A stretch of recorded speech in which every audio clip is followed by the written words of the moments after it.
हरे कृष्णा कृष्णा कृष्णा हरे हरे, हरे राम राम राम हरे हरे, हरे कृष्णा कृष्णा कृष्णा हरे हरे, हरे राम राम राम हरे हरे, हरे कृष्णा कृष्णा कृष्णा हरे हरे, हरे राम राम राम हरे हरे, हरे कृष्णा कृष्णा कृष्णा हरे हरे, हरे राम राम राम हरे हरे, हरे कृष्णा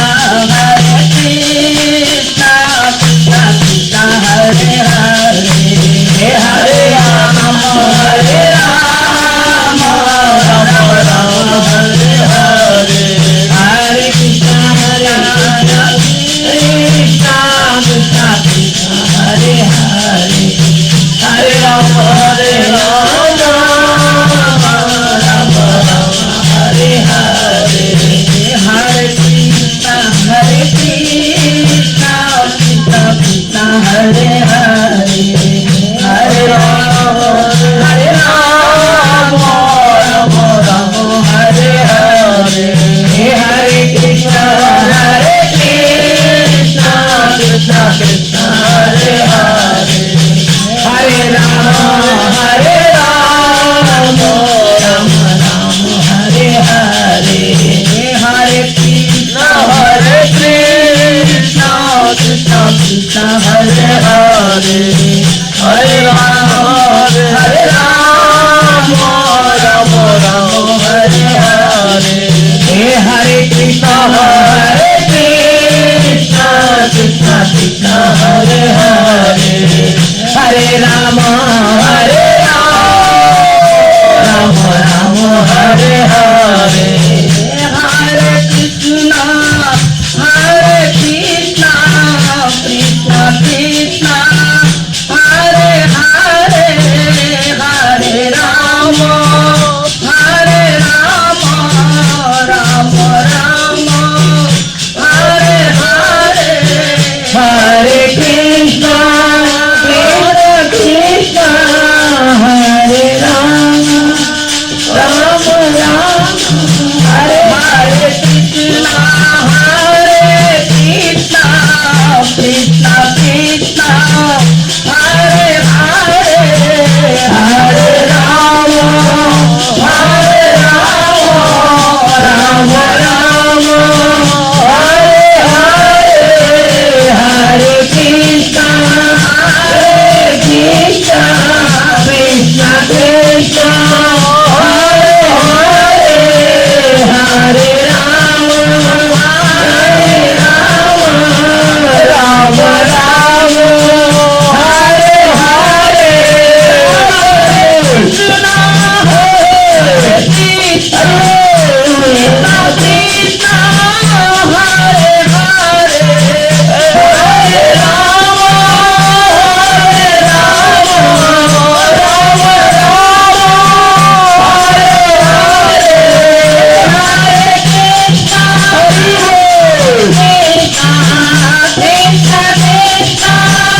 श्री वृंदावन बिहारी लाल की 88,000 ऋषियों की, नैमिष व्यास पीठाधीश्वर महाराज की, सत गुरुदेव भगवान की, ब्रज मंडल की जय, अनंत अनंत कोटि वैष्णव भक्त वृंद की जय, अनंत अनंत कोटि गुरु जनन की जय, अनंत अनंत कोटि रसिक जनन की जय, श्री भक्त माल की जय, श्रीमद् भागवत महापुराण की जय हो, श्री राधा राजेश्वरी की जय, बाल कृष्ण भगवान की जय, सखिन की जय हो, ब्रज मंडल की जय हो, वृंदावन धाम की जय हो, गोवर्धन धाम की जय हो, राधा कुंड कृष्ण कुंड की जय हो, श्री कृष्ण चैतन्य प्रभु नित्यानंद श्री अद्वैत गदाधर श्रीवासादि गौर भक्त वृंद की जय हो, बोलो श्री वृंदावन बिहारी लाल की जय, सर्वधर्मान् परित्यज्य मामेकं शरणं व्रज अहं त्वा सर्वपापेभ्यो मोक्षयिष्यामि मा शुचः मन्मना मद्भक्तो मध्याजी मां नमस्कुरु मामे वैस्य सत्यं ते प्रियजाने प्रियोऽसि मे अनन्याश्चिन्तयन्तो मां ये जना पर्युपास्ते तेषां नित्याभियुक्तानां योगक्षेमं वहाम्यहम्। योगेश्वर श्री कृष्णचंद्र भगवान की जय हो, श्री कृष्ण अर्जुन संवाद की जय हो, आज के आनंद की जय हो, सभी भक्तों के चरणों में प्रणाम, सभी को वंदन, व्यक्त अव्यक्त समस्त जड़ चैतन्य समस्त देव देवताओं को सभी को प्रणाम, सभी को वंदन। गोविंद हे गोपाल श्री सद्गुरुदेव भगवान की जय। आज इतनी कथा सुनाकर श्री सुखदेव जी ने कहा है परीक्षित, नारद जी के मुख से ये ज्ञान सुनकर वसुदेव तथा देवकी को विश्वास हुआ कि श्री मुरली मनोहर श्री हरि के अवतार हैं तथा वे दोनों श्री श्याम सुंदर के चरणों पर गिरकर पुत्र भाव त्याग उन्हें श्री नारायण जी मानकर भजने लगे। तदुपरांत नारद भी उनसे विदा होकर ब्रह्मलोक को चले गए। राजन, जो मनुष्य इस अध्याय की कथा को सच्चे मन से सुनेगा अथवा पढ़ेगा वो भी संपूर्ण पापों से छूटकर मुक्ति पद को प्राप्त करेगा। इस प्रकार श्री सुखदेव जी बोले, हे राजन, नारद जी के जाने के पश्चात एक दिन जब श्री मुरली मनोहर सुधर्मा सभा में बैठे हुए थे, उसी समय ब्रह्मा, शिव, इंद्र, कुबेर, वरुण आदि देवता तथा ऋषि मुनि श्री बांके बिहारी के दर्शन प्राप्त करने के हेतु आकाश मार्ग से चलकर द्वारिकापुरी में जा पहुंचे। कहां से गए? आकाश मार्ग से, नीचे से नहीं जैसे सुदामा गए थे, ऐसे नहीं गए, आकाश मार्ग से गए।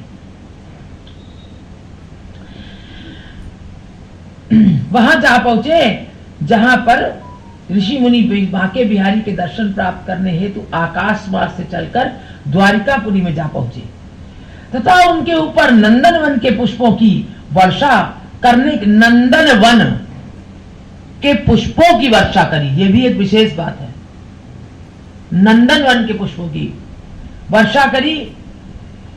करने के उपरांत हाथ जोड़कर इस प्रकार कहने लगे, हे, और नंदन वन कहां है? स्वर्ग में।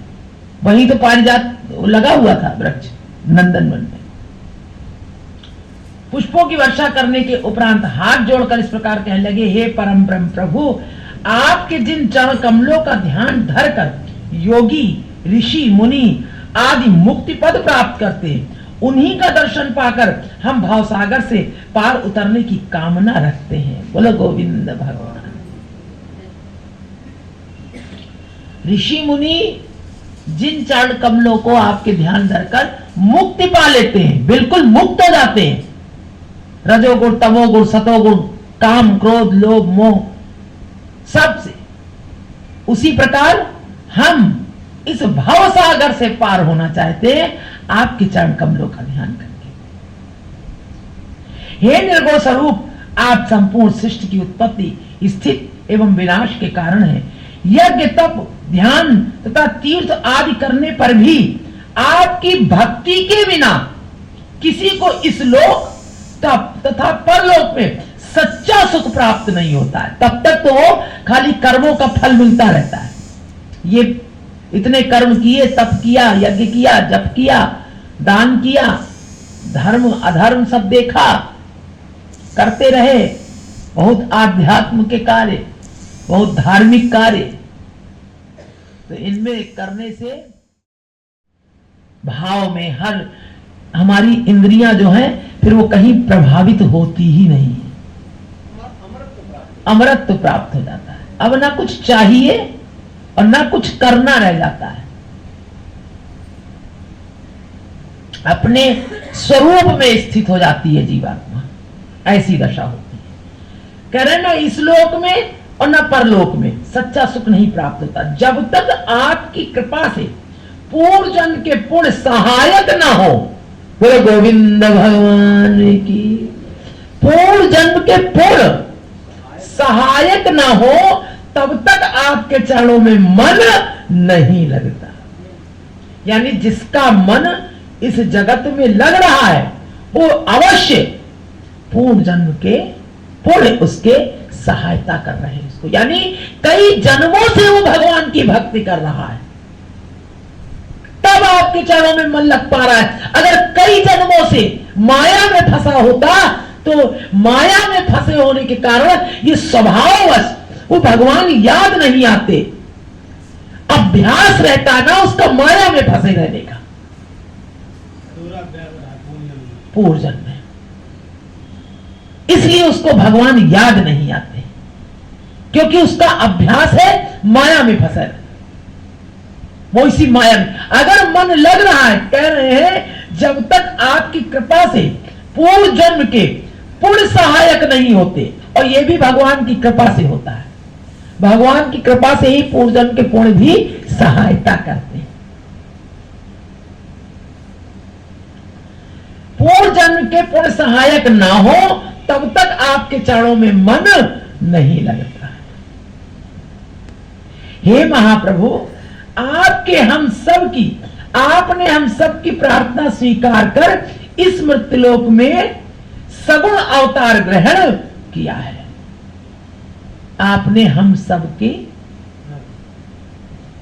प्रार्थना स्वीकार करी और इस मृत्युलोक में मनुष्य अवतार धारण किया है, सगुण साकार।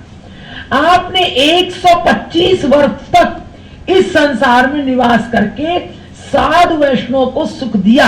125 वर्ष तक भगवान ने कृष्ण अवतार में रहे, 125 वर्ष साधु वैष्णव को सुख दिया तथा अधर्मी एवं दुष्ट राजाओं का संहार किया। हे त्रिलोकीनाथ, अब दुर्वासा ऋषि के शाप के कारण 56 करोड़ यदुवंशी भीतर ही भीतर इस प्रकार जल रहे हैं जिस प्रकार की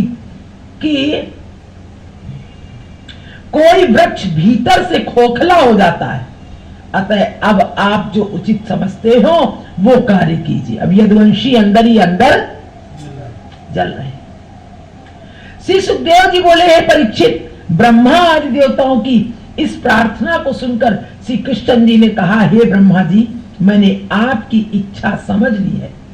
मैं संसार में आकर कंस, जरासंध, कालयमन आदि अधर्मी राजाओं का संहार कर चुका तथा कौरव पांडवों के बीच महाभारत करा के पृथ्वी का भार कर चुका हूं, पृथ्वी का भार दूर कर चुका हूं। अब केवल यदुवंशियों का विनाश करना शेष बच गया है। सो कुछ दिनों में उन्हें भी नष्ट करके मैं बैकुंठ लोक में आ पहुंचूंगा। सब कुछ तो कह रहे हैं, सब मैंने किया है, ये सब कर चुका।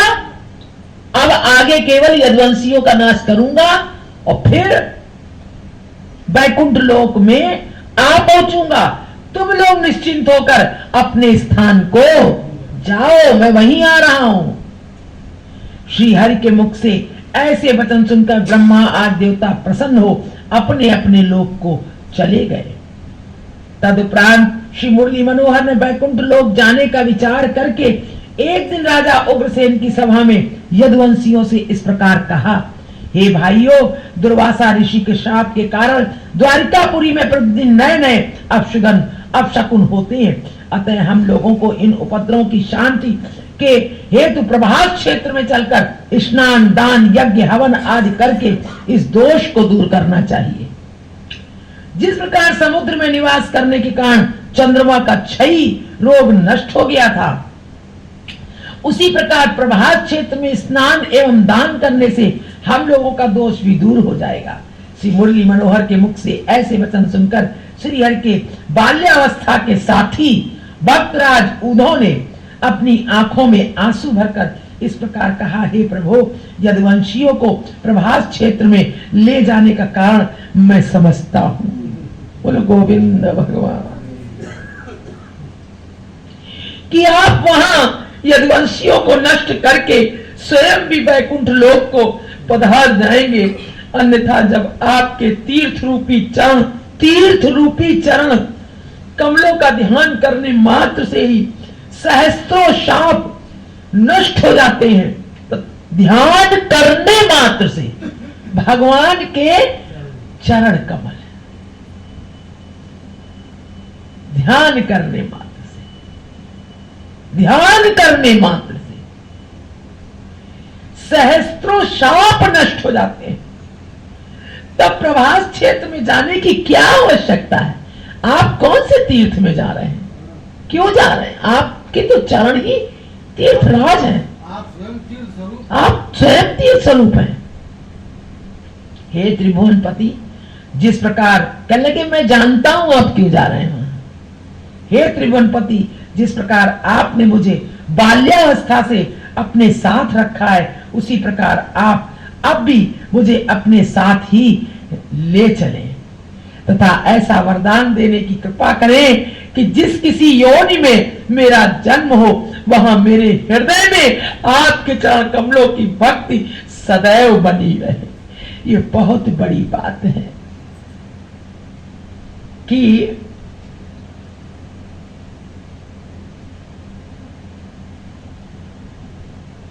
भगवान की जब भक्ति हृदय में उत्पन्न होती है तो ये जानना चाहिए कि भगवान की कृपा से ये प्राप्त हुआ है, और ये बहुत भगवान की बहुत बड़ी कृपा है, वरना जीव भक्ति नहीं कर पाता भगवान से। ऐसा जान करके भगवान के चरणों में इस मस्तक को हर क्षण झुकाए रखना चाहिए। प्रभु की बहुत बड़ी दया। श्री सुखदेव जी बोले, है परीक्षित, इस प्रकार उद्धव ने श्री मुरली मनोहर की बहुत विनय की तथा श्री हरि उसे अपना भक्त तथा मित्र जानकर इस प्रकार कहने लगे। भक्त और मित्र जानकर इस प्रकार कहने लगे, हे उद्धव, यह सच है कि सभी यदुवंशी दुर्वासा ऋषि के शाप के कारण जल रहे हैं तथा आज से 7वें दिन वे सब नाश को प्राप्त हो जाएंगे। तब यह द्वारिकापुरी भी समुद्र में डूब जाएगी।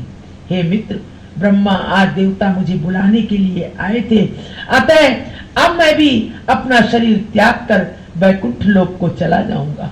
अब तुम्हें यह उचित है कि सर्वप्रथम तुम संसारी माया मोह से विरक्त होकर मेरे चरणों में ध्यान लगाओ। अब तुम्हें यह उचित है कि संसारी माया मोह से विरक्त होकर मेरे चरणों में ध्यान लगाओ। मैं तुम्हें दुर्वासा ऋषि के शाप से मुक्त करता हूं। बोलो गोविंद भगवान की। मेरे जाने के पश्चात इस पृथ्वी से धर्म भी उठ जाएगा। श्री हरि के मुख से ये वचन सुनकर भक्तराज उद्धव ने रोते हुए कहा, हे प्रभु, यदि मैं ज्ञान प्राप्त किए बिना ही संसार से विरक्त हो जाऊंगा तो उससे कोई लाभ नहीं होगा। विरक्त हो गया और ज्ञान नहीं है तो कोई लाभ नहीं होगा। अतः आप कृपा करके ऐसे ज्ञान का उपदेश कीजिए जिसे मैं मृत्यु पर्यंत न भुला सकूं। श्री बांके बिहारी बोले, हे उद्धव, संसार में जो कुछ दिखाई देता है उस सब को मिथ्या समझकर तुम अपना ध्यान मेरे चरणों में लगा के रखो। बोलो गोविंद भगवान। जो कुछ दिखाई दे रहा है उन सब से अपने चित्त को हटा लो। जो कुछ दिखाई दे रहा है और मेरे चरणों में ध्यान लगाओ। जब तुम संसारी वस्तुओं का मोह त्याग दोगे, मेरे तथा मेरे अविनाशी स्वरूप का सच्चे हृदय से ध्यान धरोगे, उस समय तुम मुझे सदैव अपने पास पाओगे। बोलो गोविंद भगवान की जय। मेरो राधा रमण गिरधारी, गिरधारी श्याम बनवारी। गिरधारी गिरधारी श्याम बनवारी। अरे मेरो राधा रमण गिरधारी, गिरधारी श्याम बनवारी। मेरो राधा रमण गिरधारी, गिरधारी श्याम बनवारी। गिरधारी श्याम बनवारी, गिरधारी श्याम बनवारी। अरे गिरधारी श्याम बनवारी, गिरधारी श्याम बनवारी। गिरधारी श्याम बनवारी, गिरधारी श्याम बनवारी। आए मेरो राधा रमण गिरधारी, मेरो राधा रमण गिरधारी। अरे गिरधारी श्याम बनवारी, राधा रमण गिरधारी, गिरधारी श्याम बनवारी। आली मेरो राधा रमण गिरधारी, गिरधारी श्याम बनवारी।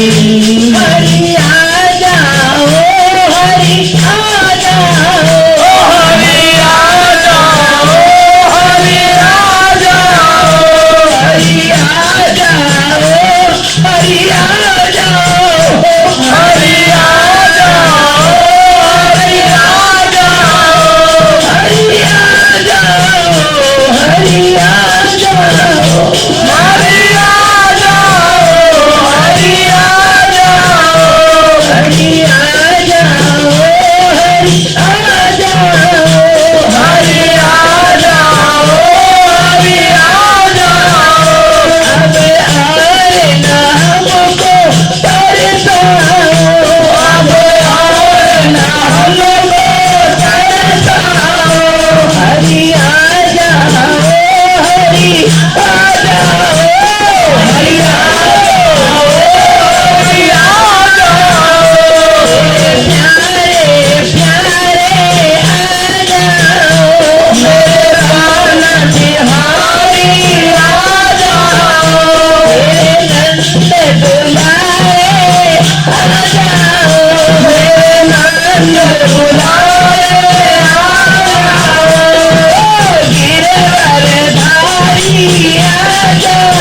बिन तेरे गोपाल सांवरिया मेरे मेरा कोई न सहारा बिन तेरे गोपाल सांवरिया मेरे राधा रमण मेरो राधा रमण मेरो राधा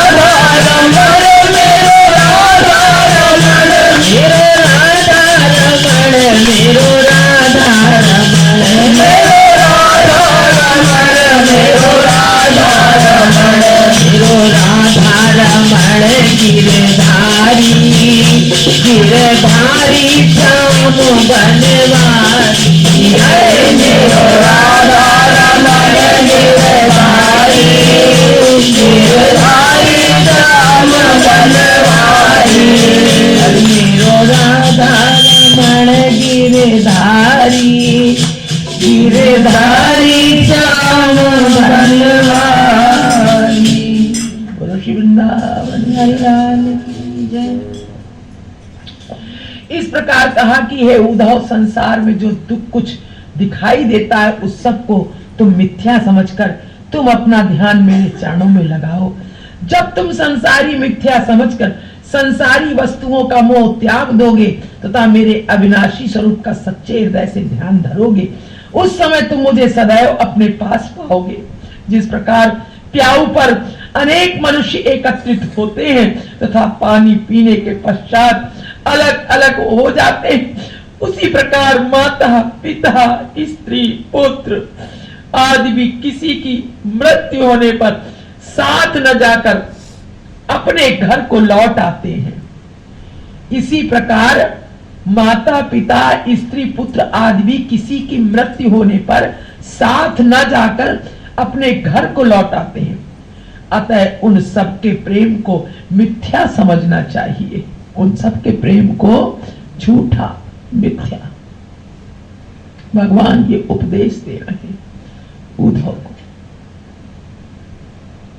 प्रत्येक प्राणी के साथ केवल ज्ञान वैराग्य एवं पाप पुण्य ही साथ जाता है। इसलिए मनुष्य को यह उचित है कि वो अपनी मृत्यु को सदैव निकट आया हुआ जानकर आठों प्रहर मेरा ध्यान धरता रहे तथा सभी जड़ चैतन्य जीवों में मेरा एक सा प्रकाश जानकर किसी को दुख न दे। जिस प्रकार दिन रात आते जाते रहते हैं, उसी प्रकार दिन रात आते जाते रहते हैं, उसी प्रकार संसार में प्राणियों के जन्म मरण का क्रम चलता रहता है। ये सदा चलता रहता है, दिन रात उसी प्रकार से जन्म और मरण, कोई अपना नहीं। स्त्री पुत्र बच्चे ये सब इनके मोह में मत फंसो। ये समय बहुत बहुमूल्य है, बहुत मोह करते हैं हम सब। भगवान से कहो प्रभु कैसे छूटेगा, प्रार्थना करो भगवान से, तभी छूट सकता है। बिना हरि की कृपा के, बिना हरि की स्तुति किए हुए, बिना हरि की प्रार्थना किए हुए कुछ नहीं हो सकता।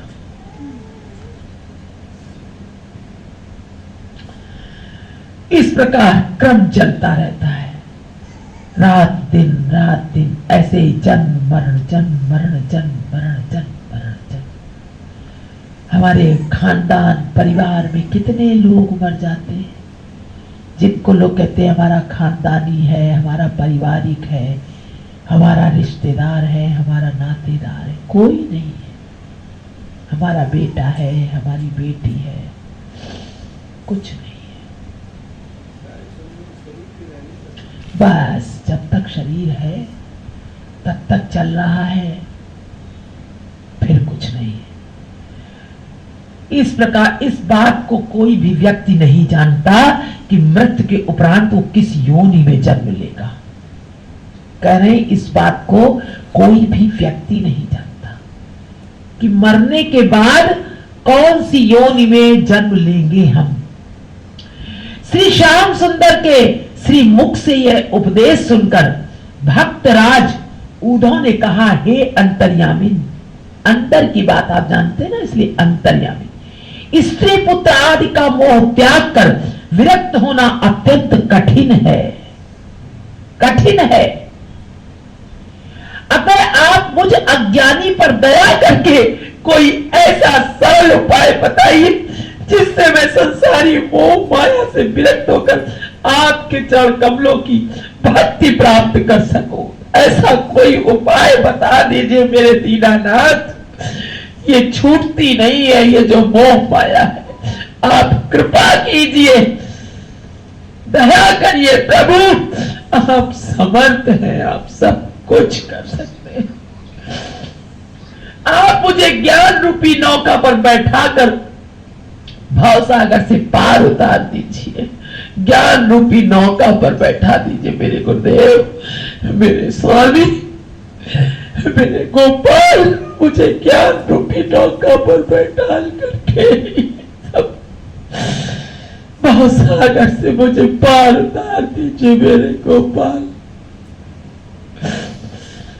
श्री मुरली मनोहर बोले, हे उद्धव, जिस प्रकार वायु सब वस्तुओं से पृथक रहती है, वायु सब वस्तुओं से अलग रहती है, उसी प्रकार तुम भी सब अच्छी बुरी वस्तुओं को इस शरीर से पृथक जानकर, इस शरीर से अलग जानकर संसारी माया को त्याग दो। बोलो गोविंद भगवान जी। जिस प्रकार चंद्रमा की कला प्रतिदिन घटती बढ़ती रहती है, उसी प्रकार यह शरीर भी बाल्यावस्था, युवावस्था एवं वृद्धावस्था को प्राप्त कर सदैव एक सा नहीं रहता है। भगवान कह रहे हैं, जिस प्रकार सूर्य नारायण पृथ्वी, पर्वत तथा जल सब पर अपना प्रकाश समान रूप से फैलाते हैं, तो भी किसी से कुछ प्रेम नहीं रखते। सूर्य भगवान सब जगह, नदी पहाड़ सब जगह एक सा प्रकाश, कम ज्यादा नहीं है। कह रहे उसी प्रकार तो भी किसी से कुछ प्रेम नहीं रखते, उसी प्रकार तुम भी सब वस्तुओं से अपने मन को विरक्त कर लो। सब कुछ करते हुए सबसे विरक्त कर लो, यही समय।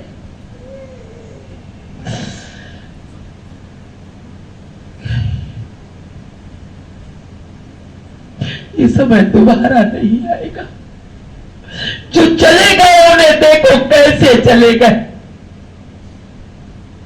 नहीं विरक्त हो पाए। क्या हो रहा होगा उनके साथ? हम कहते थे हमारे हैं, हमारे हैं, हमारे, उनके लिए हम अपना समय बर्बाद करते थे।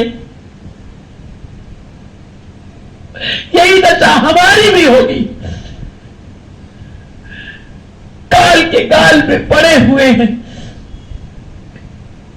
चिंता नहीं है हमें, चिंता है जो नश्वर है उनकी चिंता कर। अरे उनका तो पालन वो कर ही रहे हैं, वो तो सब चीज है। इसलिए भगवान कह रहे हैं कि सब वस्तुओं से अपने मन को विरक्त कर लो। जिस प्रकार कबूतर तथा कबूतरी अपने बच्चों के मोह में फंसकर स्वयं नष्ट हुए थे, उसी प्रकार संसारी मनुष्य भी स्त्री पुत्र आदि के मोह में पड़कर अत्यंत कष्ट उठाते हैं। यह सुनकर उद्धव ने कहा, हे स्वामिन, मोह में पड़ते हैं पहले और फिर न जाने कौन कौन योनियों में जन्म लेते हैं, अभी यहां सुधरते नहीं, होश नहीं आता यहां, और फिर बहुत कष्ट उठाते हैं, बहुत कष्ट उठाते हैं। कहीं सूकर बनते, कहीं कौआ बनते, कहीं गधा बनते हैं। दूसरों के ऊपर कोई भोजन दे दे, कोई खिला दे, कोई हमारी बात समझ ले, बोल भी नहीं पाते, मूक जैसे रहते हैं। कुछ कहना है भाव भाव भाव भाव, कुछ नहीं पता कि भूख कह रहे हैं कि प्यास कह रहे हैं कि कहीं दर्द हो रहा है।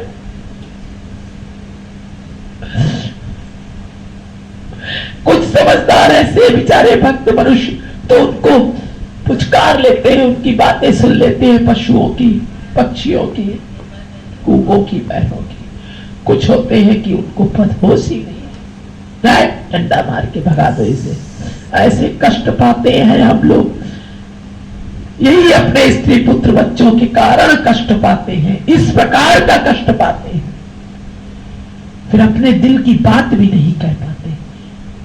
क्योंकि भगवान कहते जब तुमको चित्त दिया था, मनुष्य योनि दी थी, तो तुमने केवल अपने लिए सोचा, अपनी इंद्रियों के वश में रहे।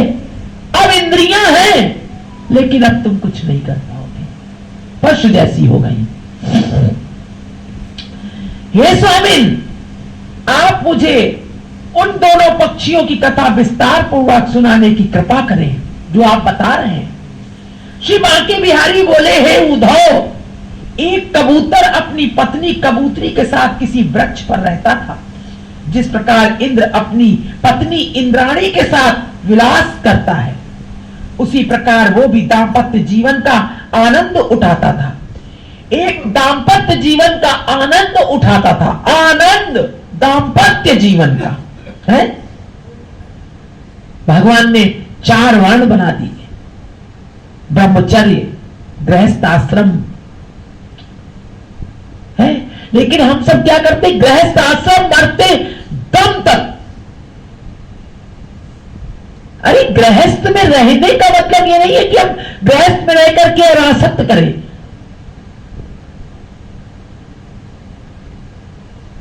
पचास वर्ष तक गृहस्थ आश्रम है, 25 से 50 तक, 25 वर्ष।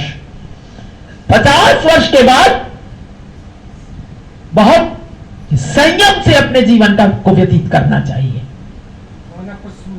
वानप्रस्थ चाहिए, गृहस्थ में ही रहते, ऐसा नहीं घर द्वार छोड़ के कहीं चले जाओ, वहीं रहते हुए अपने जीवन को वानप्रस्थ की तरह रहो। एक दिन कबूतर अपनी पत्नी सहित चारा लेने के लिए कहीं गया था।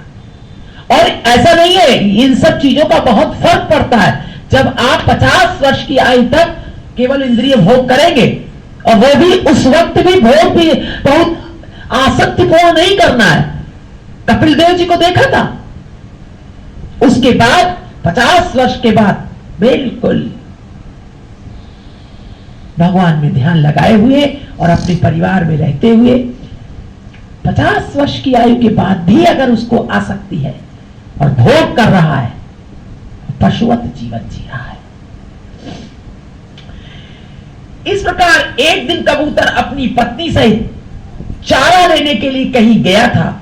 उसी बीच एक पहेलिये ने उसके घोंसले के पास पहुंचकर उसके बच्चों को अपने जाल में फंसा लिया। उस समय बच्चों के प्रेम में व्याकुल होकर वे कबूतर तथा कबूतरी भी जाल में कूद पड़े।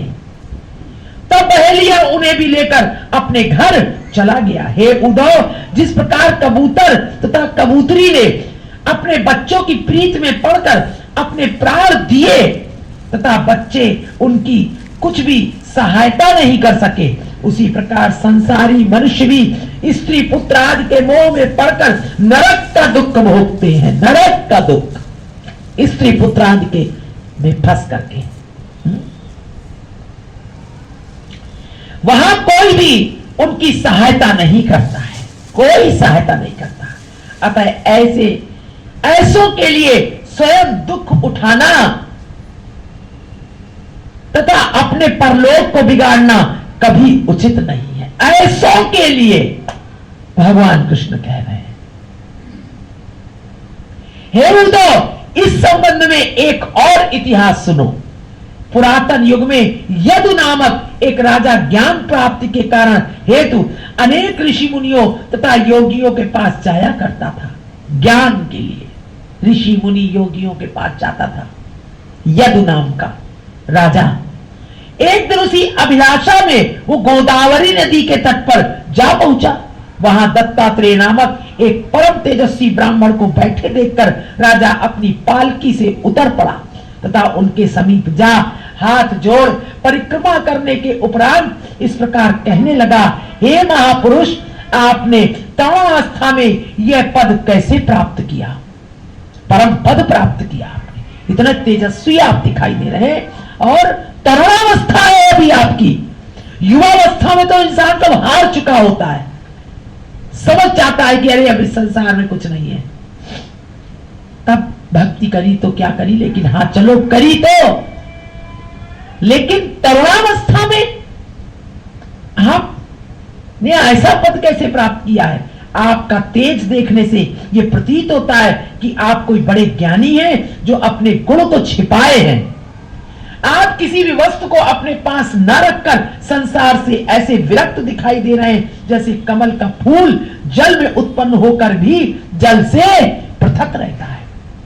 संसारी मनुष्यों को देखने पर यह पता चलता है कि वे काम, क्रोध, लोभ, मोह आदि की अग्नि में पड़े रहकर एक क्षण को भी सुख प्राप्त नहीं कर पाते हैं। ये संसारी मनुष्यों को देख करके पता चल जाता है कि संसारी है, ये फंसा हुआ है। ये हम कहते हैं ना हमेशा कि देखकर समझ में आ जाता है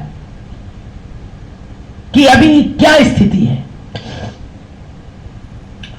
कह रहे परंतु आप तो इस प्रकार से आनंद मूर्ति दिखाई पड़ते हैं जैसे ज्येष्ठ मास की तपन से व्याकुल गजराज शीतल जल में स्नान करने के उपरांत प्रसन्न हो जाता है। हे प्रभु, इसलिए मैं आपसे प्रार्थना करता हूं कि श्री हरि की कृपा से आपको जो ज्ञान प्राप्त हुआ हो उसे मुझे भी सुनाने की दया करें। आप इतने तेजस्वी दिखाई दे रहे हैं, ऐसा कैसे है? आप इतने तेजस्वी हैं, उसका मुझे कारण बता दीजिए, मुझे भी वो उपाय बता दीजिए, कैसे आप इतने तेजस्वी हैं। यह सुनकर दत्तात्रेय ने राजा की ओर देखकर हंसते हुए कहा, हे राजन, मैंने अपने 24 गुरुओं से जो ज्ञान सीखा है वो मैं तुमसे कहता हूं। 24 गुरुओं से 25वां गुरु मेरा ये शरीर है। सुनो, जब मैं अपने शरीर के संबंध में विचार किया, जब मैंने अपने शरीर के संबंध में विचार किया तो मुझे प्रतीत हुआ कि इसमें मल, मूत्र, रक्त, मांस आदि अपवित्र वस्तुएं भरी हुई है।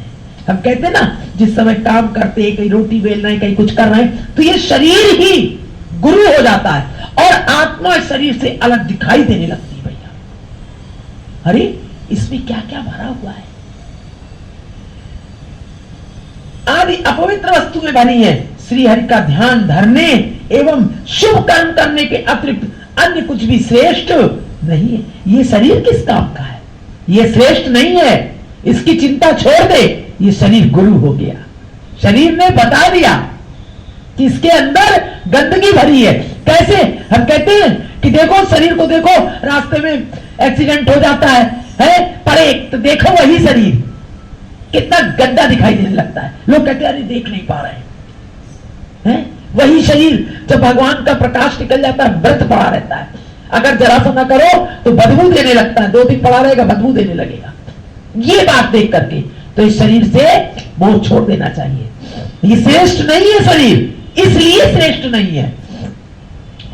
श्री हरि का ध्यान धरने एवं शुभ कर्म करने के अतिरिक्त अन्य कुछ भी श्रेष्ठ नहीं है। तब मैंने ये सोचा कि मैं इस संसारी माया में पड़कर अपने जन्म को नष्ट क्यों करूं। अरे जन्म हुआ, ये शरीर मिला तो मैं अब नष्ट नहीं करूंगा। ऐसा निश्चय करके मैं अकेला ही अपने घर से निकल पड़ा तथा बावलों के समान चारों ओर फिरने लगा। उस समय छोटे छोटे बालक मुझे पागल समझकर मुझे पत्थर मारने तथा गाली देने लगे। इस संसार के साथ अगर ना चले और कोई ऐसी विरक्त क्रिया करता है जीव, तो उसको पागल ही समझते हैं कि अरे इसको कुछ पता नहीं है कैसे जीवन जिया जाता है। हे राजन, जिस गुरु ने मुझे गायत्री मंत्र का उपदेश किया था उसे इन 24 गुरुओं से पृथक समझो। अब मेरे 24 गुरुओं के विषय में सुनो। मेरा सबसे पहला गुरु पृथ्वी है। इससे मैंने 3 बातें सीखी हैं। मैंने एक पर्वत को देखकर, बोलो गोविंद भगवान की, मैंने एक पर्वत को देखकर यह विचार किया कि यह पृथ्वी से ऊंचा रहकर असंख्य मनुष्यों तथा पशु पक्षियों को अपने ऊपर रहने को आश्रय देता है तथा आंधी पानी भी अपने स्थान से नहीं हिलता। उस समय मैंने यह अनुभव किया कि ज्ञानी मनुष्य को यह चाहिए कि वो संसारी माया मोह से, जो कि आंधी पानी के समान है, संसारी माया मोह आंधी पानी के समान है, आते हैं फिर जाते तरह तरह के, दूर रहकर अपने स्थान से विचलित नहीं होना चाहिए। क्योंकि मनुष्य का शरीर मुट्ठी भर मिट्टी से बना हुआ है, मुट्ठी भर मिट्टी से बना हुआ है, तथा उसकी आयु वायु के समान दूर होती चली जाती। मुट्ठी भर जल जाता है, जब राख उठाओ एक मटकी में लोग भर लेते, सब खत्म, मुट्ठी भर मिट्टी। और वायु, उसकी आयु वायु के समान दूर होती चली जाती है। फिर मैंने पृथ्वी से उत्पन्न होने वाले उन वृक्षों को देखा, ये पृथ्वी पे देख रहे हैं सब कुछ, उन वृक्षों को देखा जो अपनी छाया तथा फल फूलों से सब प्राणियों को सुख देते हैं। पृथ्वी से ही तो उत्पन्न होता है वृक्ष, तथा स्वयं एक पांव से खड़े रहकर वर्षा, ग्रीष्म, शीत, वायु आदि का दुख उठाते हुए भी कभी विचलित नहीं होते। देखो कब से खड़ा है आंगन में, है? कभी बैठा नहीं, बैठा, पृथ्वी पर खड़ा है, मीठे मीठे फल देता है हम सबको। शीत और ग्रीष्म, शीत, वायु आदि का दुख उठाता है और फिर भी कभी विचलित नहीं होता है। और हम लोग को जरा सा दुख मिला, हाय हाय तुमने ये कर दिया, तुमने वो कर दिया, इसलिए ऐसा हो गया, इसलिए वैसा हो गया, हाय हमारा ये खराब हो गया। बिल्कुल हो गया। एक दिन मैंने अपने घर से बाहर निकलकर ये देखा कि एक वृक्ष की छाया में बहुत से मनुष्य बैठे हुए थे, एक वृक्ष की छाया में। जब वे विश्राम करने के उपरांत वहां से जाने लगे तो किसी ने उस वृक्ष की डाली को तोड़ दिया। इतना सताते हैं, बैठे थे उसी की छाया में और जब चलने लगे तो डाली को तोड़ लिया तथा किसी ने फल तथा पुष्पों को तोड़ा। इतने पर भी वृक्ष ने उनसे कुछ नहीं कहा। उस दृश्य को देखकर मैंने यह अनुभव किया कि मनुष्य को अपना शरीर तथा धन परोपकार के निमित्त मिला हुआ जानकर अपने प्राणों तक का दान देने में भी कभी पीछे नहीं हटना चाहिए। वृक्ष को देखो, है? डाली भी तोड़ रहा है, कोई फल भी तोड़ रहा है। इसीलिए मैंने सीखा कि अपने को इसी प्रकार से रखकर सबकी सेवा करनी चाहिए। प्राणों तक का दान देने में भी अपने को पीछे नहीं हटाना चाहिए। यह शरीर तो मिट्टी का पुतला है जो सदैव बनता बिगड़ता रहता है, अतः इससे अधिक उत्तम और कोई बात नहीं है कि यह किसी अन्य प्राणी के काम आ सके। अरे काम आ जाए तो कितनी बड़ी बात है, कोई प्रसन्न हो जाए इस शरीर से काम करके, कुछ दे करके। तीसरी बात मैंने पृथ्वी में यह देखी कि संसारी जीव उसके हृदय पर पांव रखकर चलते हैं, पृथ्वी पर पांव रखकर चलते हैं, फिर भी वो किसी को भला बुरा नहीं कहती कि तुम बुरे हो और तुम भले हो। इससे मैंने अनुभव किया कि ज्ञानी मनुष्य को भी किसी के द्वारा निंदा अथवा स्तुति किए जाने पर अप्रसन्न होना अथवा प्रसन्न होना नहीं चाहिए। कोई उसकी निंदा करे, कोई उसकी स्तुति करे तो ये सुन करके अपनी निंदा और स्तुति कभी भी प्रसन्न और कभी अप्रसन्न नहीं होना चाहिए। हम लोग अप्रसन्न हो जाते हैं ना, हाँ, सम रहना चाहिए। हाँ, किसी देखो किसी बुराई कर दी तो एकदम मार क्रोध में आ जाते हैं ना, हाय हमको ऐसा कह दिया, हम तो ऐसे है नहीं। और अगर बड़ी प्रसन्नता कर दी, अरे हम बहुत अच्छे हैं, हम तो खुद ही इतने बढ़िया, इसीलिए तुम्हारी प्रसन्नता होती है, हमारे अंदर इतने गुण हैं। हे राजन, मेरा दूसरा गुरु वायु है। मैंने वायु को सुगंधित पुष्पों एवं लहसुन आदि दुर्गंधित पदार्थों के बीच समान रूप से बहते हुए देखकर यह अनुभव किया कि ज्ञानी मनुष्य को भी उचित है कि वह कर्म के अनुसार जो कुछ भी मीठा कड़वा वह मिल सके उसी को खाकर संतोष धारण करे तथा आनंद पूर्वक श्री हरि नाम का स्मरण करता रहे, कुछ भी मिल जाए, है जो मिल जाए उसी में मीठा कड़वा खट्टा जो व्यवस्था हो पा रही है जीवन में, भगवान ने जो कर दी, प्रसन्न रहे, संतोष धारण करे। जैसे वायु लहसुन की भी बड़ी लहसुन की महक आ रही है और थोड़ी देर में बड़ी इत्र की महक आ रही है बेले की महक आ रही है, वही वायु तो ला रही है, दोनों को समान रूप से उड़ाती है। इसी प्रकार समान रूप से जो कुछ भी हाँ वायु जो है गंदी जगह में जाती है तो उसमें गंदगी का नहीं आता है, और सुगंध खुद खिले हुए वहां पर भी निर्लिप्त है वो, वहां सुगंधित भी नहीं होता। हाँ। किसी की स्तुति अथवा निंदा ना करे। हे राजन, मेरा तीसरा गुरु आकाश है।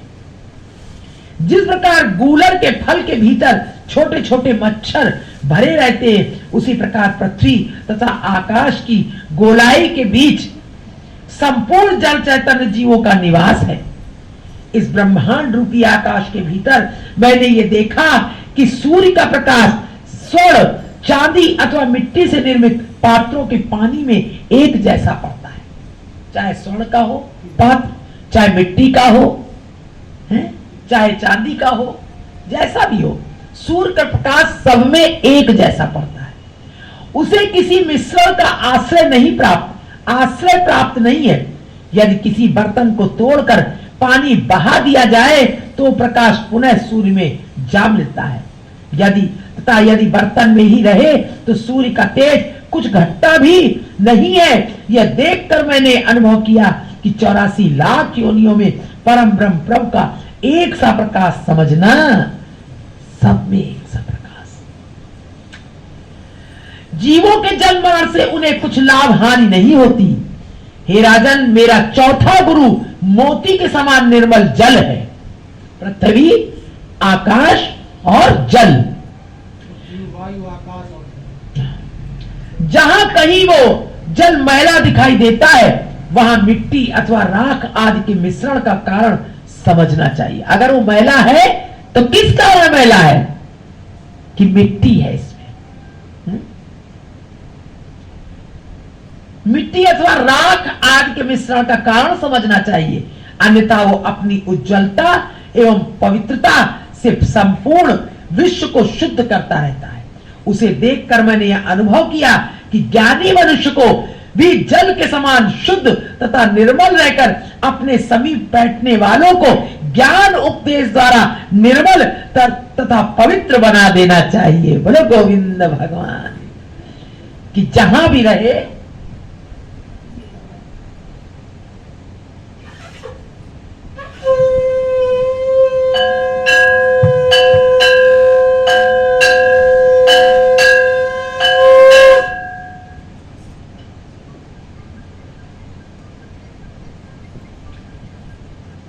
अपने पास, हमारे पास जो भी आवे जीवन में, ऐसा व्रत ले ले, जो भी आएगा हरि चर्चा, हरि चर्चा, ऐसे अपने जीवन को बना ले।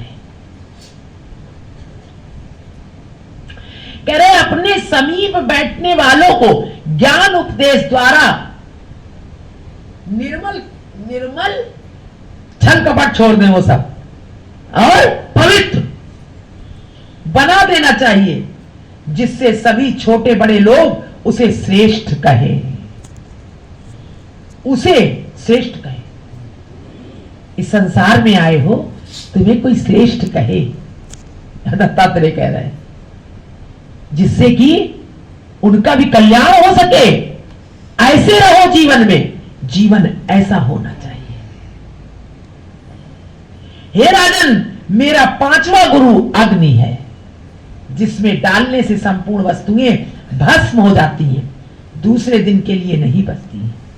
उसे देखकर मैंने यह अनुभव किया कि जिस प्रकार अग्नि में यज्ञ तथा हवन करने से संपूर्ण पाप भस्म हो जाता है, उसी प्रकार ज्ञानी मनुष्य को भी यह चाहिए कि जो कुछ मिले उसे उसी दिन खर्च कर डाले। बोलो गोविंद भगवान।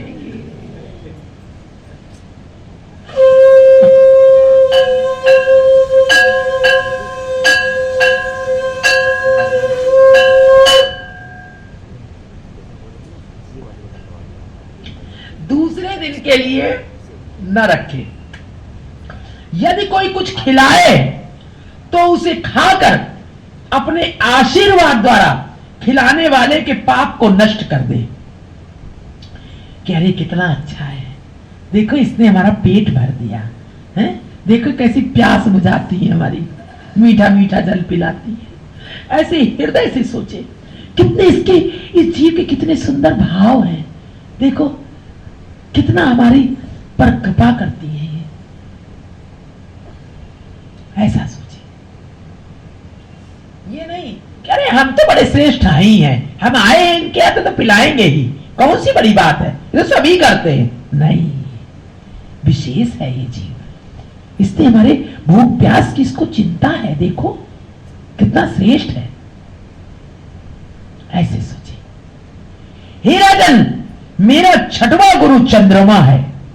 जिस प्रकार चंद्रमा सदैव एक रूप रहता है परंतु सूर्य के समीप तथा दूर आने जाने के कारण उसका तेज घटता बढ़ता रहता है, उसी प्रकार मनुष्य संसार में जन्म लेता तथा मरता है। जिस आत्म पुरुष का प्रकाश 84 लाख योनियों में एक जैसा व्याप्त है, वो सबसे पृथक एवं सदैव एक रस रहता है। अतः मैंने आत्मा को भी अपना गुरु माना। हे राजन, मेरा 7वां गुरु सूर्य है। सूर्य से मैंने 2 वस्तुएं पाई। पहली तो यह कि जिस प्रकार सूर्य 8 मास तक समुद्र एवं नदियों के पानी को सोख कर वर्षा ऋतु के 4 महीनों में उसे बरसा देते हैं, उसी प्रकार ज्ञानी मनुष्य को भी यह उचित है कि उसे जो वस्तु प्राप्त हो उसे अपने पास रखने का लालच ना करके किसी दूसरे को दे डाले।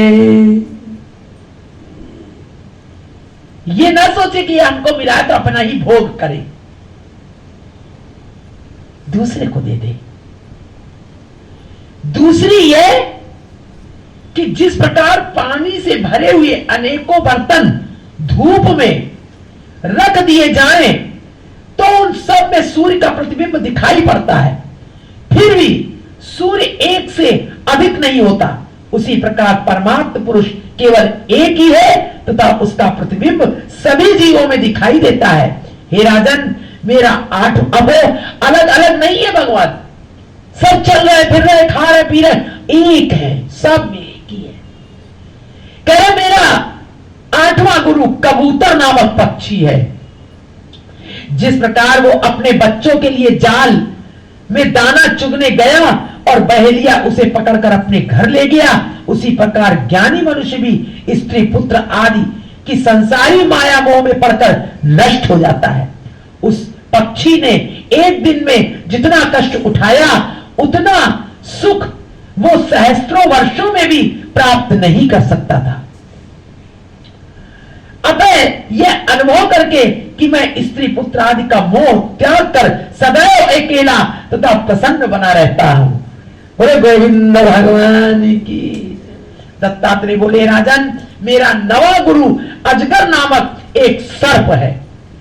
उसने जहां जन्म लिया वहीं पड़ा रहता था तथा अपना भोजन ढूंढने के लिए कहीं नहीं गया। हिरण आदि पशु उसके अंग में जब अपने सींग चुबाते थे तो वो एक आध को उठाकर निगल जाता था। इस प्रकार श्री हरि उसका पालन करते थे। यदि कभी वो भूखा रह जाता तो भी संतोष कर लिया करता था। उसे देखकर मैंने ये अनुभव किया कि ज्ञानी मनुष्यों को भिक्षा मांगने के लिए किसी के द्वार पर जाना अपनी मर्यादा खोना है। अतः उसी दिन से मैं किसी के द्वार पर भोजन मांगने के लिए नहीं जाता। श्री नारायण जी बिना मांगे ही जो कुछ भेज देते हैं उसी को खाकर संतुष्ट तथा प्रसन्न रहता हूं। हे राजन, मेरा 10वां गुरु समुद्र है। वर्षा ऋतु में अनेक नदियों का जल बढ़ जाने पर भी न तो वो अपनी सीमा को नांगता है और न ग्रीष्म तथा शीतकाल में सूख ही जाता है। वो सदैव एक रस रहता है। उसके आदि को भी कोई नहीं जानता। उसे देखकर मैंने यह अनुभव किया कि ज्ञानी मनुष्य को समुद्र की भांति निश्चिंत रहना चाहिए तथा लाभ हानि होने पर हर्ष विषाद नहीं करना चाहिए।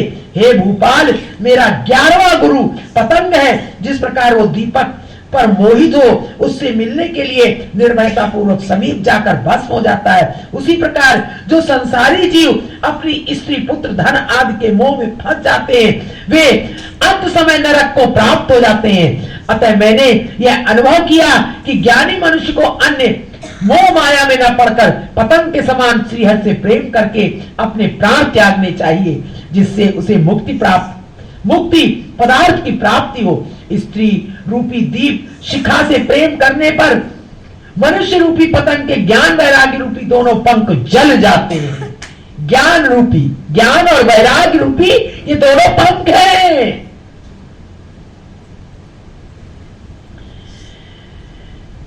जिससे उसे मुक्ति पदार्थ की प्राप्ति होती हो।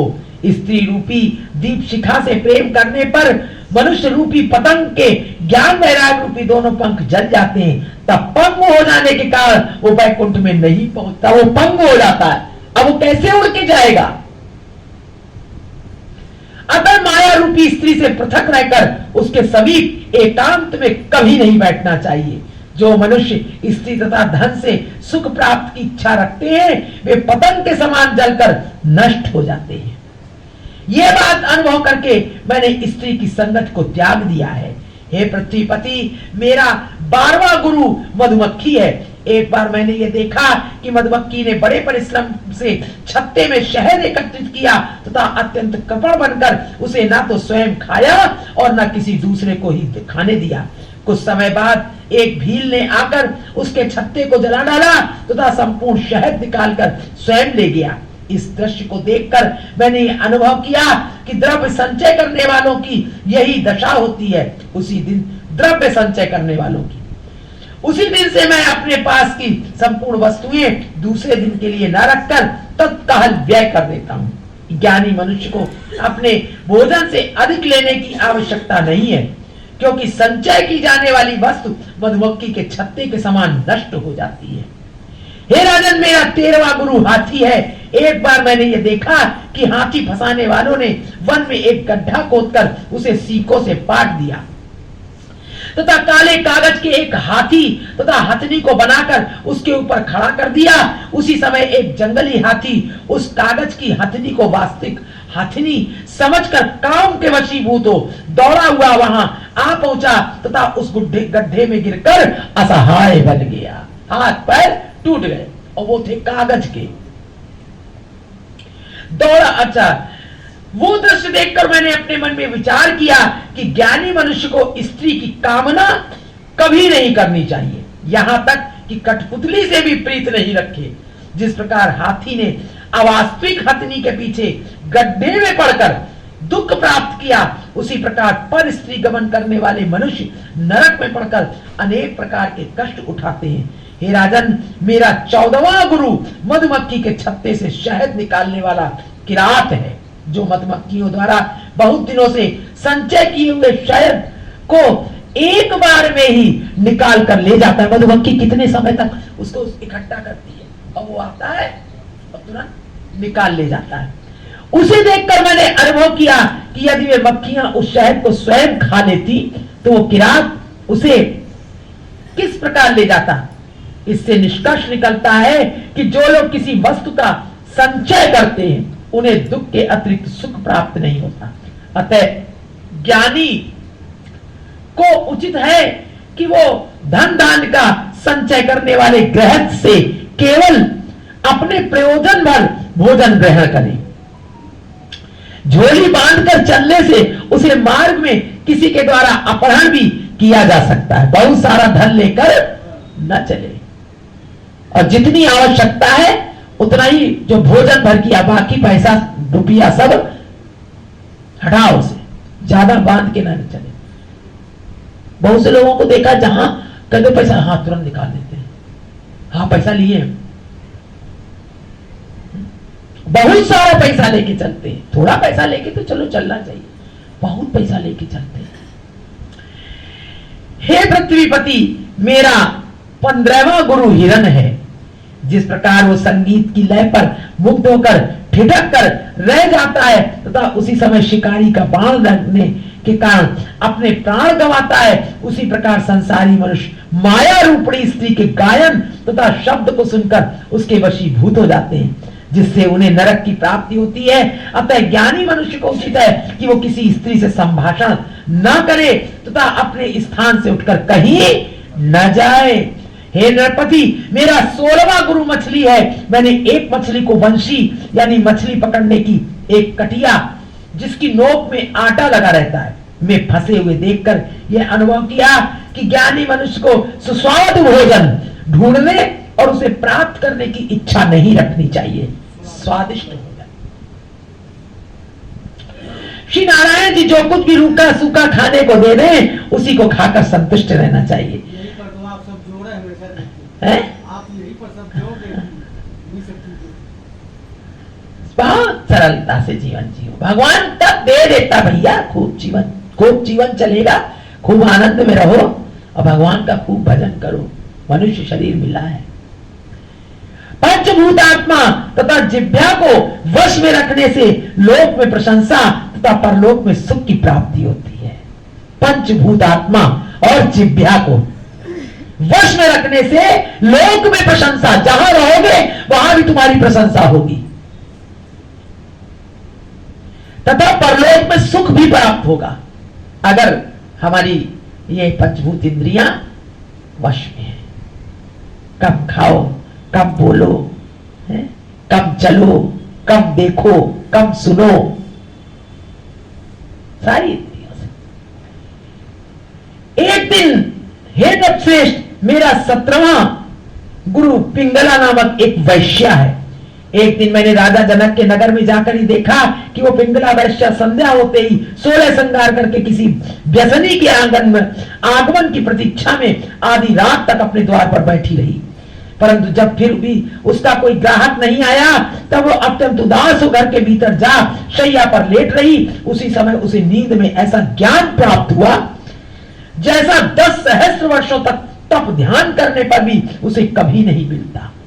वैश्या को स्वप्न में उस ज्ञान के मिलने पर वैश्या ने अपने मन में यह विचार किया कि मुझे धिक्कार है जो मैंने अब तक सच्चे प्रेमी श्री त्रिलोकीनाथ जी का स्मरण त्याग कर, सच्चे प्रेमी त्रिलोकीनाथ जी का स्मरण त्याग कर मिथ्या प्रेमी संसारी मनुष्य से अपनी प्रीति लगाई है।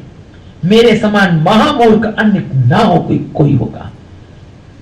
मैंने अपने शरीर में वर्तमान जगतपति की ओर भूल कर भी नहीं निहारा। मेरा यह शरीर वायु, मिट्टी, हड्डी, मांस आदि से निर्मित होकर नसों रूपी रस्सियों से उसी प्रकार बंधा हुआ है जिस प्रकार काठ का चरखा डोरे से बंधा रहता है। कारण दिन रात घूमता रहता है।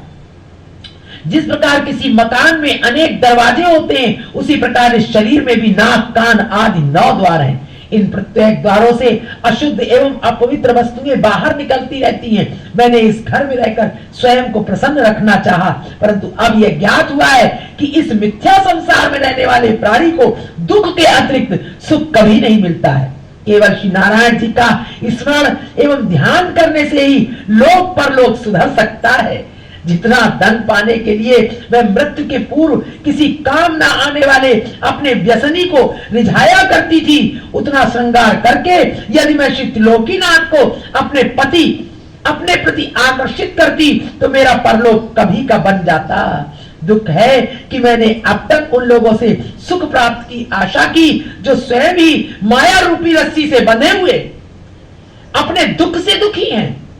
अब मुझे यह प्रण करना चाहिए कि मैं बैकुंठ लोक का सुख देने वाले श्री नारायण जी के अतिरिक्त अन्य किसी भी संसारी मनुष्य से प्रीति नहीं करूंगी। जो लोग विपत्ति में किसी काम नहीं आ सकते, भला मैं उनकी ओर क्यों देखूं? श्री हरि से बढ़कर महादानी अन्य कोई नहीं है, अतः उनके अतिरिक्त किसी अन्य से कुछ क्यों मांगू? संसारी मनुष्य में इतनी सामर्थ्य कहां है जो वह संपूर्ण इच्छाओं को पूर्ण कर सके?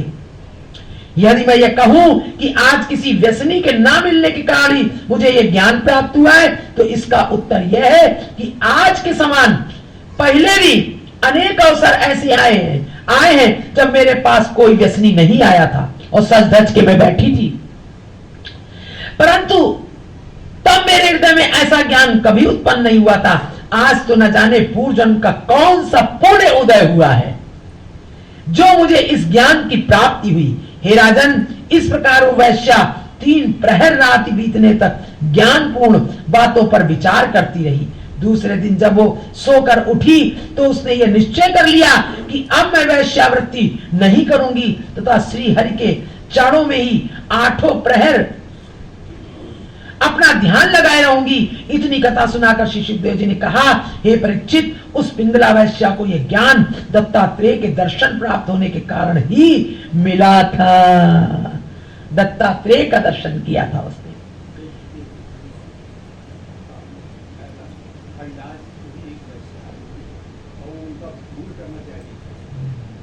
फिर वो उनके दर्शन से ही वो ऐसी बदल गई कि उसको ग्लानि हो गई अपने से, और फिर वो उतर गई। उसको लोगों ने भेजा था हैं? हरदास जी को भंग करने के लिए, उनका भजन हाँ, वैश्या को भेजा था यमनों ने। और हरदास जी जान गए थे कि आई है। वो आई तो हरदास जी से उसने अपना निवेदन किया, अपना प्रयोजन। हरदास जी ने कहा, ठीक है, बैठो, तुम जो कहती हो मैं तुम्हारी बात सब सुनूंगा, मैं थोड़ा जप कर लूं। ना ना ना, मैं थोड़ा जप कर लूं। बोली ठीक है। हरदास जी जप करते रहे, करते रहे, करते रहे, करते रहे, सारा दिन करते रहे। आप सुनेंगे, आप सुनेंगे, आप सुनेंगे। फिर उसने रात हो गई। हरदास जी ने कहा, अभी बैठो, अभी जरा जप कर ले, संख्या पूरी कर ले, फिर अभी बात करते तुमसे। फिर वो अपने हाव भाव से अब रिझाने लगी, किसी तरह मान जाए। अरे फिर करते करते करते करते दूसरा दिन हो गया। और ये सब करने के साथ साथ जो वो हरिनाम जप रहे थे, महामंत्र, वो उसके कानों में पड़ रहा था। ये खास बात थी महामंत्र का।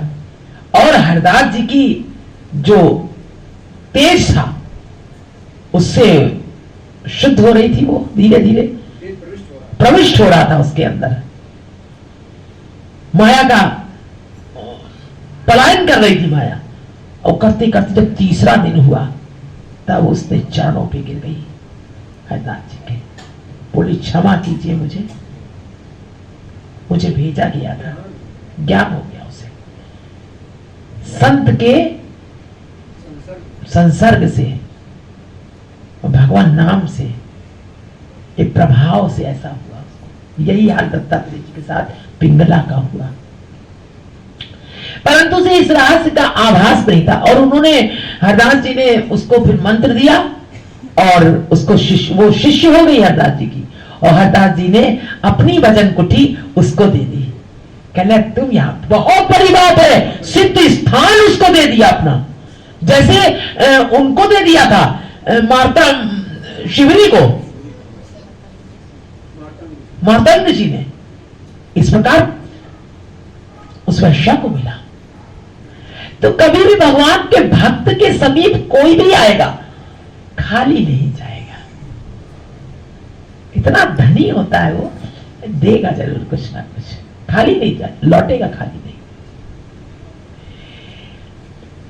तदुपरांत दत्तात्रेय ने राजा यदु से कहा, हे नृपश्रेष्ठ, पिंगला वैश्या की ऐसी दशा देखकर मैंने भी उसी दिन से संसारी मोह माया को त्याग दिया तथा अब दिन रात श्री नारायण जी के ध्यान में ही मग्न रहता हूं। हे राजन, संसारी वस्तुओं की तृष्णा रखने पर मनुष्य को अत्यंत दुख उठाना पड़ता है। इसके विपरीत श्री हरि का स्मरण करने से लोक में सुख तथा मृत्यु के उपरांत मुक्ति पद की प्राप्ति होती है।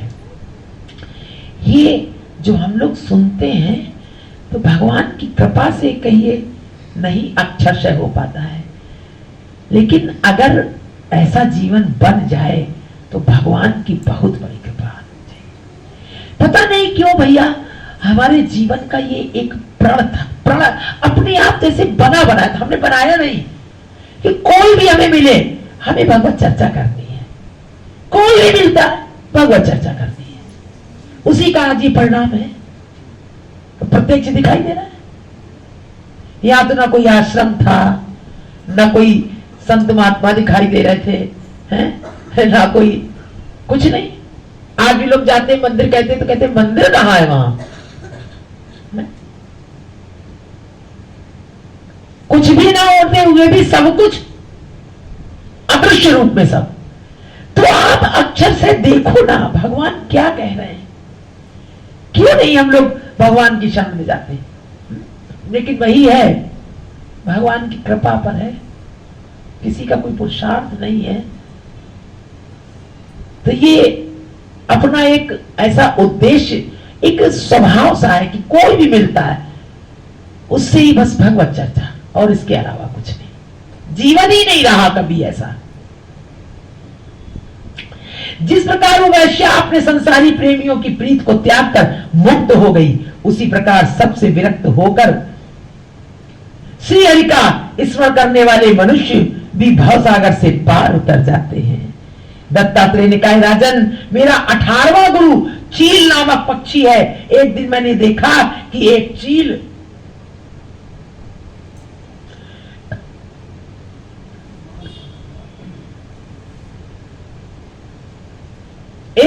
अपने चंगुल में मांस का टुकड़ा दबाए उड़ी चली जा रही थी। उसे देखकर अन्य कई चीलें मांस का टुकड़ा छीनने के लिए उसके ऊपर झपट पड़ी तथा उसे अपनी चोंच से घायल करने लगी। उस समय उस चील ने अपने मन में यह विचार किया कि यद्यपि इन अन्य चीलों से मेरी कोई शत्रुता नहीं है, परंतु ये सब मांस के टुकड़े के लिए ही मुझे मार रही हैं।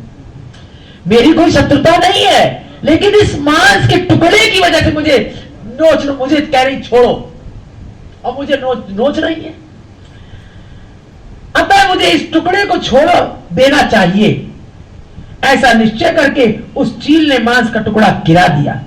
तब अन्य चीलें उस टुकड़े को लेकर चली गईं और वो पहली चील एक वृक्ष के ऊपर आनंद सहित जा बैठी।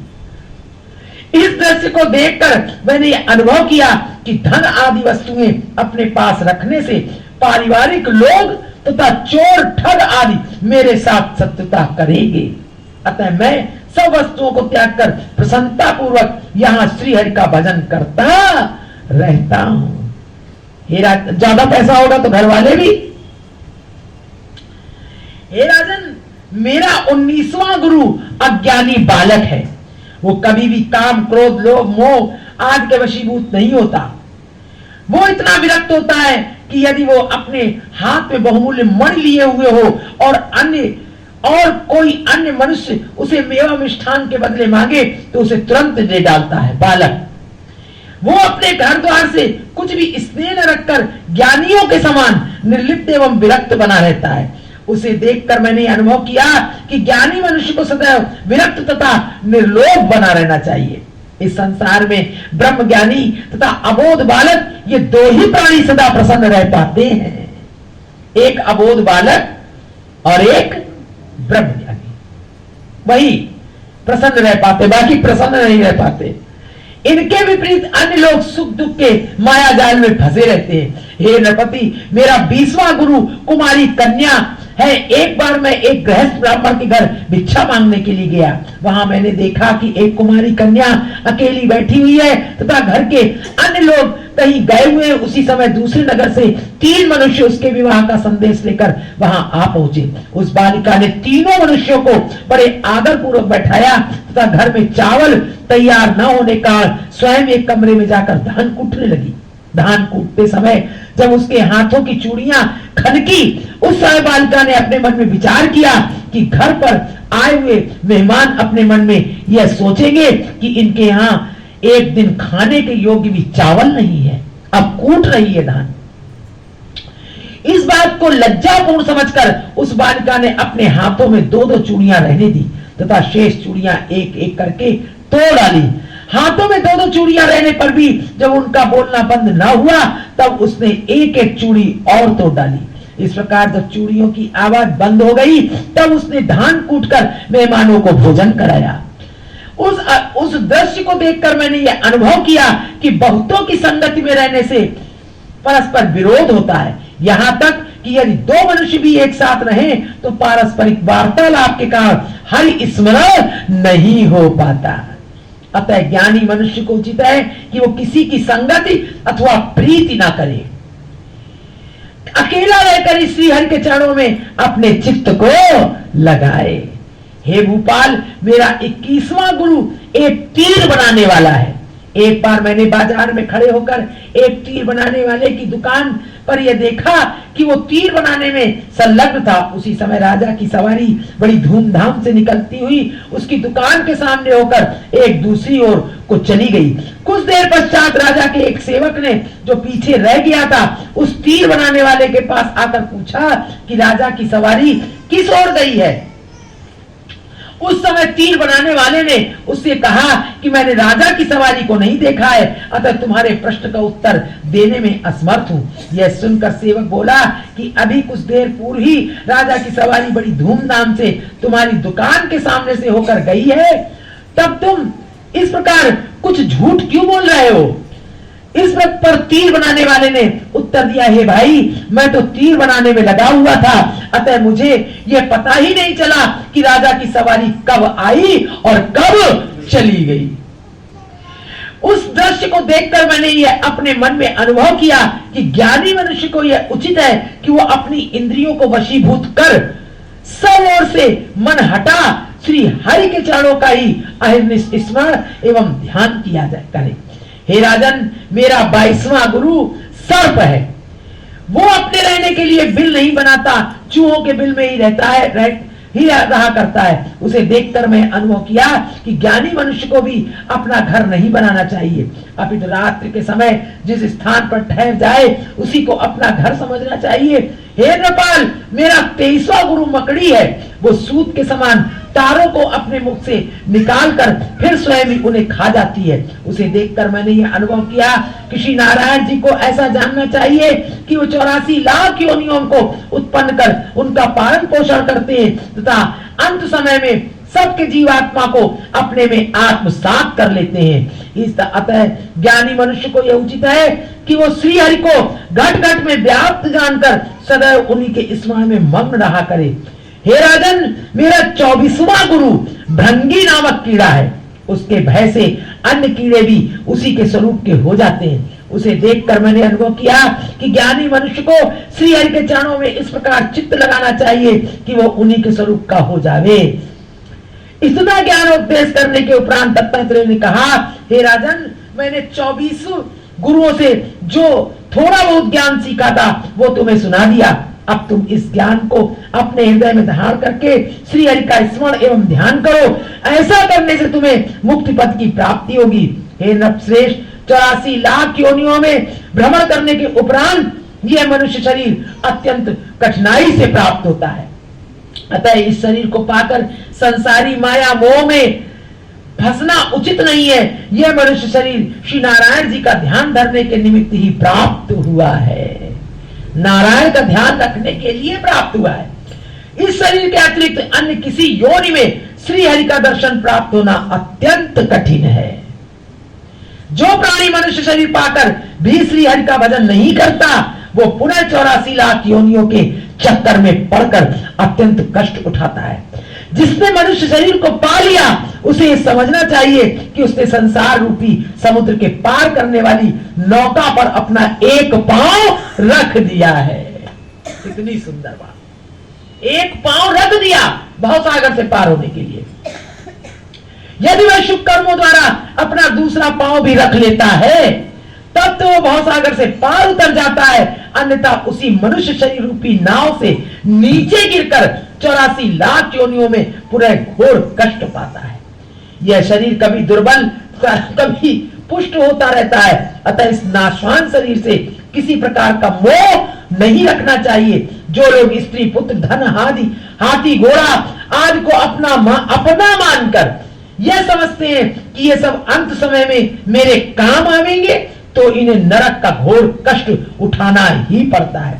यह चंचल मन वश में नहीं रहता, परंतु मनुष्य को इसे अपने वश में रखने का उपाय करना चाहिए। कह रहे हैं मन वैसे वश में नहीं रहता है, लेकिन इसको वश में करने का उपाय ढूंढना चाहिए। अन्यथा जिस प्रकार 6 चोरों ने मिलकर एक रत्न चुराया और बराबर का बांट न हो पाने के कारण परस्पर झगड़ा करके फांसी पाई, उसी प्रकार अपना अपना सुख भोगने की इच्छुक इंद्रियां मन को अपनी ओर खींचकर नरक में डाल देती हैं। आप आरती जला लीजिए। उस समय अज्ञानी मनुष्य को घोर कष्ट उठाना पड़ता है। श्री नारायण जी ने पहले पशु पक्षी आदि की रचना की थी, परंतु जब वे उनसे संतुष्ट नहीं हुए तो उन्होंने मनुष्य का निर्माण किया। मनुष्य बनने पर उन्हें यह सोचकर प्रसन्नता हुई कि यह शरीर ज्ञानवान होने के कारण जीवन मुक्त पद को प्राप्त करेगा। अस्तु हे राजन, यह मनुष्य शरीर केवल श्री हरि का भजन एवं स्मरण करने के लिए ही मिलता है। इसे प्राप्त करके संसारी माया मोह में नहीं फंसना चाहिए। उधर भरना तथा भोग करना तो अन्य योनियों में भी होता है। अग्नि को बुझाने के लिए पहले से भर कर रखा हुआ पानी काम देता है। अग्नि को बुझाने के लिए कौन सा पानी पहले से भरा हो। जब आग लग जाए तब कुआं खोदने से काम नहीं चलता। हे नरश्रेष्ठ, मैं संपूर्ण जीवों में श्री नारायण जी का एक सा चमत्कार जानकर सदैव प्रसन्न रहता हूं। तुम्हें तथा अन्य संसारी जीवों को भी मनुष्य का शरीर प्राप्त करके मुक्ति का उपाय करना ही हितकर है, अन्यथा पछतावे के अतिरिक्त और कुछ हाथ नहीं लगेगा। इतनी कथा सुनाकर श्री कृष्ण जी ने कहा, हे उद्धव, इस प्रकार राजा यदु को ज्ञान उपदेश करने के उपरांत दत्तात्रेय तीर्थ यात्रा करने के लिए चले गए। उस ज्ञान के प्रताप से राजा यदु को भी मुक्ति प्राप्त हो गई। यदु को भी सुना और सुन करके वैसा ही पालन किया। अतः तुम भी उसी ज्ञान को अपने हृदय में धारण करके संसारी माया मोह से विरक्त हो जाओ। बोलो गोविंद भगवान की। हम सब भी ऐसे विरक्त हो जाएं। आज यही विराम। श्री कृष्ण जी द्वारा उद्धव को ज्ञान उपदेश, कल उद्धव को ज्ञान उपदेश। संसारी के प्राण आधार